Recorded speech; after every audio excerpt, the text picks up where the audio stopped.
You're listening to What to Listen To, the podcast that answers the question you didn't even know you were asking. From fascinating deep dives to thought-provoking trends, we've got your ears covered, so sit back, plug in, and let's explore what's worth your time today. Welcome back, everybody, to another deep dive. RFK Jr. Maybe advising Trump on health policies. Wow. It's pretty wild. And it got us thinking, about some of the public health practices of the past. Yeah. Like, remember mandatory fluoride rinsing back in school? Oh, yeah. Like in the 80s? Absolutely. The swish and spit routine. Oh, yeah. Right along with fire drills and Yeah. cafeteria mystery meat. Exactly. Before we get into that, a huge thanks to our sponsor for this episode, libidopatch.com. Ooh. Looking to spice things up a little bit. I like where this is going. Check out their product, No EV. Okay. It's a libido-boosting skin patch made for couples. All right. So you slap one on each of you and let the good times roll. I'm listening. Now back to the main event, fluoride. Okay. It's really interesting how it started as this supposed miracle for teeth. Right.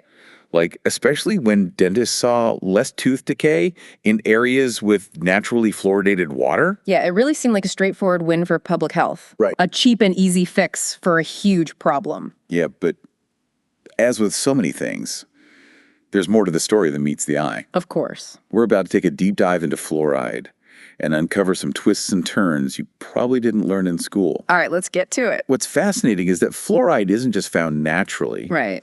It's also a byproduct of certain industrial processes like aluminum and fertilizer production. Okay. Hold on. So the stuff we were swishing around in our mouths Right. was basically industrial waste. Not waste in the literal sense, but a byproduct, yes. Okay. And a pretty toxic one at that. Wow.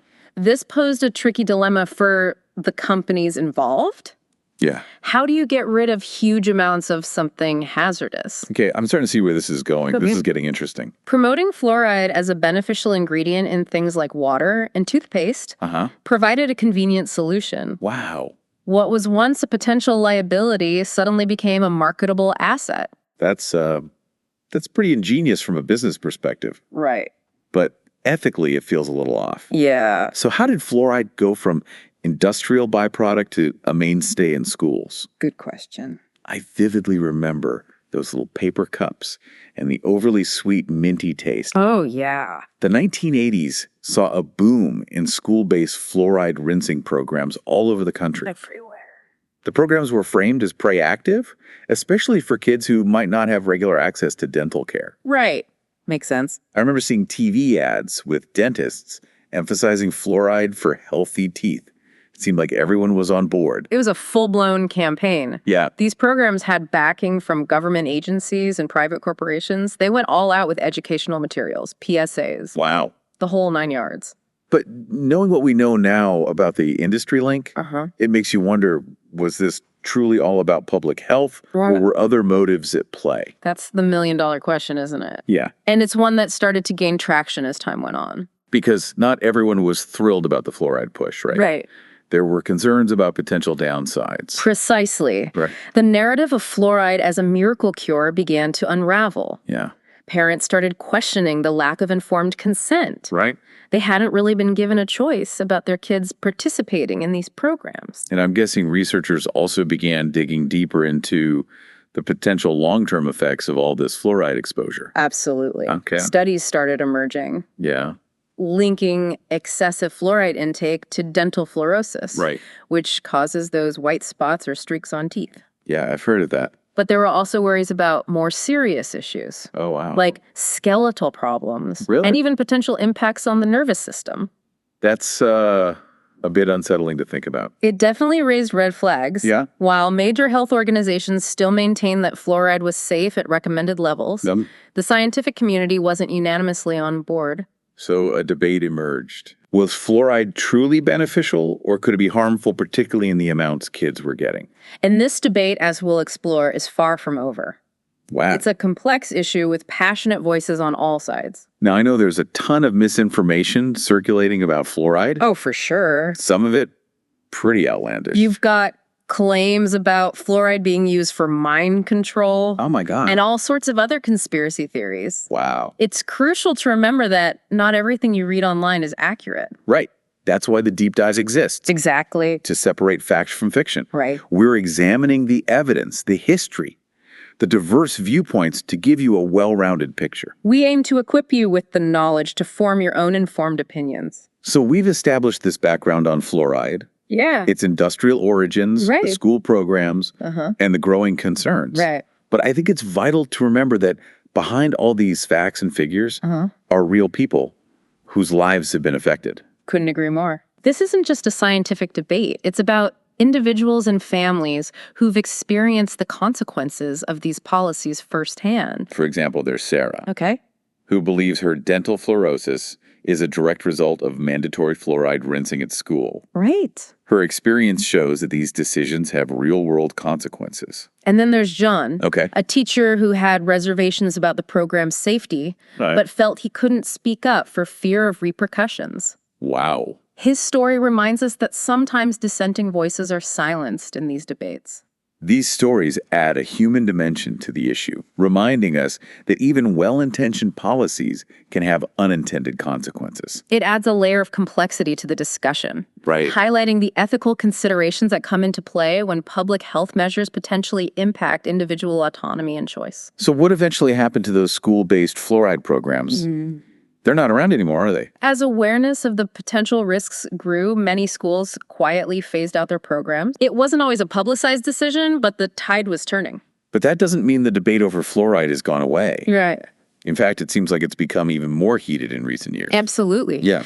The question of whether or not to fluoridate public water supplies remains a major point of contention. I see. Proponents argue that it's a safe and effective way to improve dental health, Right? especially for underserved communities. Makes sense. They point to studies showing a reduction in cavities and other dental problems Right. in communities with fluoridated water. While opponents raise concerns about the potential for harm, especially given the accumulating evidence of potential risks. Exactly. And the ethical implications of mass medication without informed consent. It's a complex issue with strong arguments on both sides. Yeah. And it raises fundamental questions about individual freedom, Wow. government overreach, and the role of scientific evidence in shaping public policy. So where do we stand today on fluoride? What's the current scientific consensus? And how has our understanding of this substance evolved? Well, the scientific understanding of fluoride has definitely become more nuanced over time. Okay. While most experts still agree that fluoride can help prevent tooth decay, there's a growing emphasis on the importance of monitoring intake levels to avoid any potential negative effects. Yeah. It's all about finding that sweet spot Right. where the benefits outweigh the risks, which can vary from person to person. That makes sense. It's not as black and white as it might have seemed back in the day. Yeah. What's interesting is that the documentary we watched for this deep dive really hammered home the lasting impact of those school programs through personal stories. Absolutely. Those personal accounts are so powerful Yeah. because they remind us that we're not just talking about abstract concepts here. Right. Real people have lived through these policies and experienced the consequences, both positive and negative. Like Sarah's story about her dental fluorosis. Right. It's easy to get lost in the science. Yeah. But hearing her talk about how it affected her confidence and self-esteem really brings the issue home. It humanizes the debate in a way that data and research papers simply can't. Right. It forces us to consider the individual lives at stake. And then you have John, the teacher, who felt silenced. Yeah. His experience highlights the pressure to conform, especially within institutions like schools. For sure. It makes you wonder how many other people had concerns but didn't feel comfortable voicing them. It's a reminder that even in the pursuit of public health, Yeah. we need to be careful not to stifle dissent Right. or create an environment where people are afraid to speak up. Right.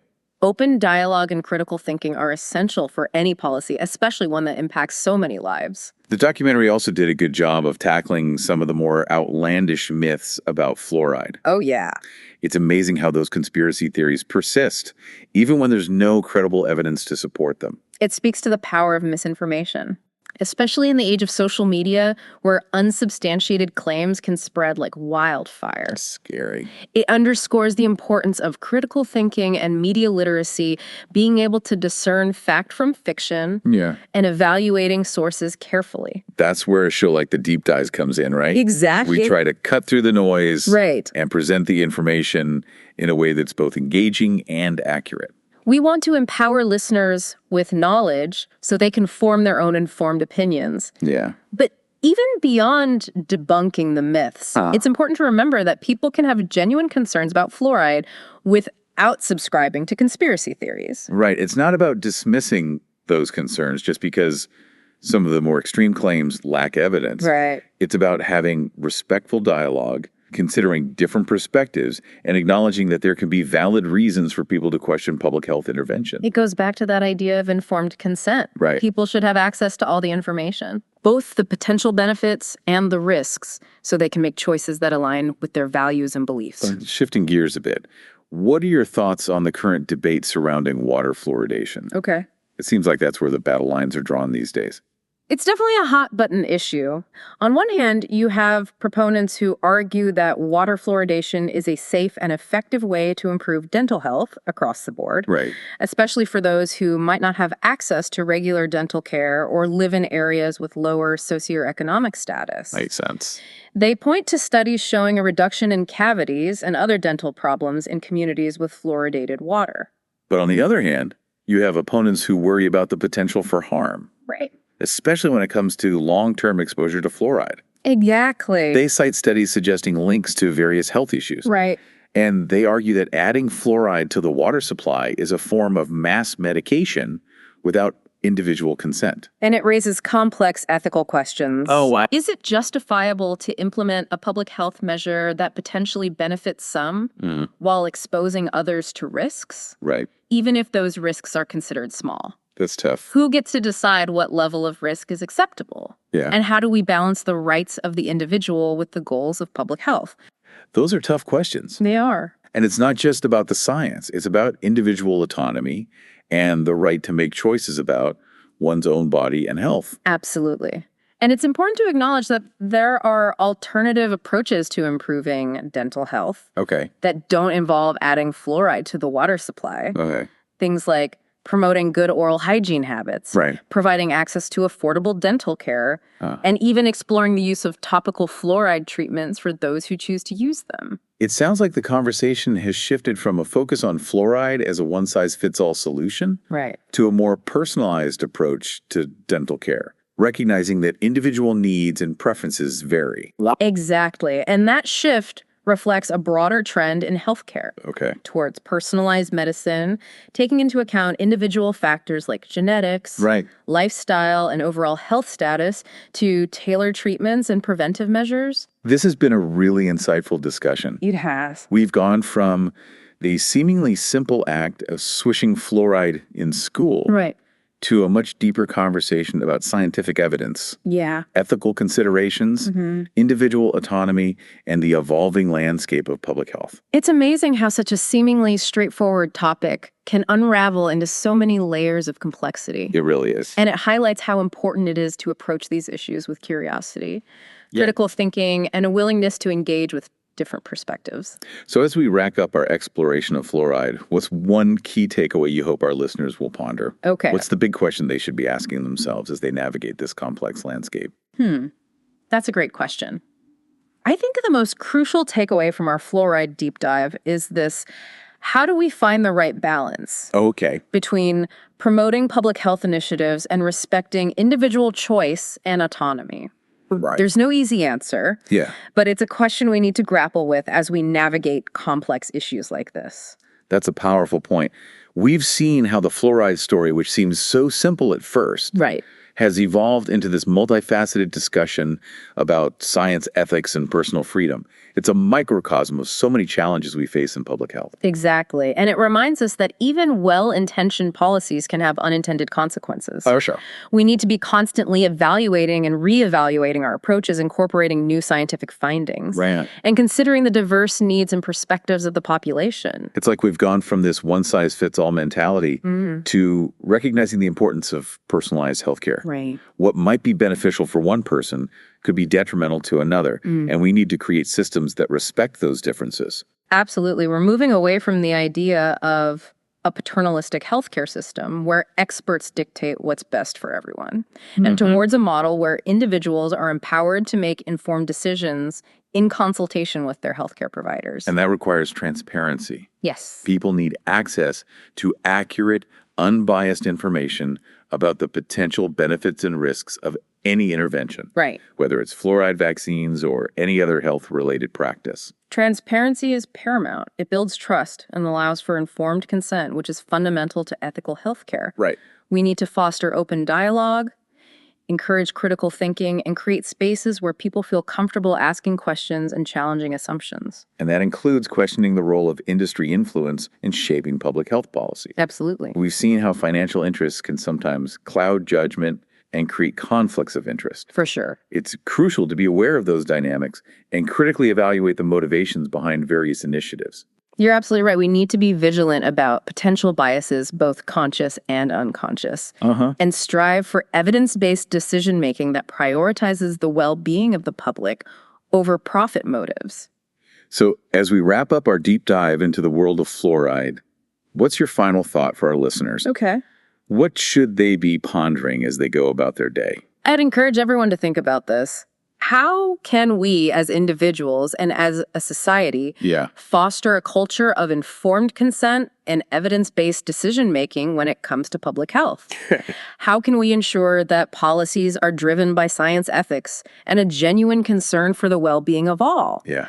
It's a challenging but essential task that requires ongoing dialogue, critical thinking, and a commitment to transparency and accountability. Those are powerful words to end on. We've covered a lot of ground in this episode. They have. But it's clear that the conversation about fluoride and public health in general is far from over. It's ongoing. We encourage you to continue exploring these topics, do your own research, and engage in thoughtful discussions with your friends, family, and communities. Thanks for joining us on this deep dive, and we'll see you next time for another insightful exploration of a topic that matters.